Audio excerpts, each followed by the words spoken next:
You were showed a picture of a man named Albert right here as a black man and asked if that was your father, and you said yes, and that's a lie.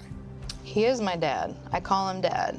And we socialize as father and daughter. You understood that was not the meaning of the question. Culturally, in the black community, that's not really that odd or unusual. You call people auntie, mom, cousin.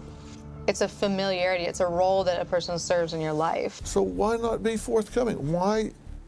This is not my biological father. Yeah, I have said that. Okay, but you understand. He's not my biological father. But you understand that allowing people to believe that he is a misrepresentation.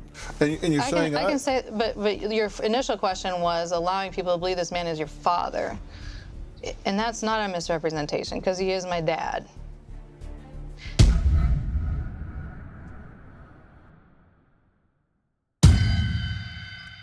Everybody jumped on Twitter, jumped on Facebook, jumped on social media to mock me, to shame me, to ridicule me. How dare she claim a black identity without having any information about my story?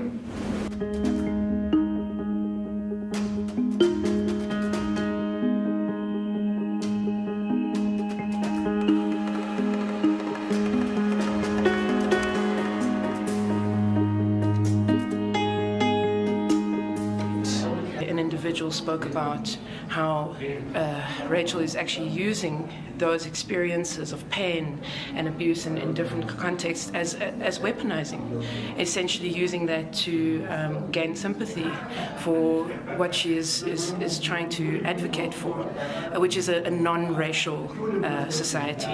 I personally, throughout this whole entire conversation, do not understand the concept of non-racialism. I don't think that it was explained. I don't think that it was placed into context. And I think that that is an insult to the academic individuals inside who have been trying to debate and actually get to the core of the issue. A lot of people, black people, say they're hurt by what you did, by the appropriation of their race, because that is how they see it. Are you sorry for what you did? Well, I think that, in terms of if I was sorry for being who I am, then I would not continue to be. And in that sense, I can't be sorry for existing as the full of who I am, the plural aspect of who I am. I am sorry for any way in which my story or the misrepresentations of it have reminded people of pain or have maybe caused people pain.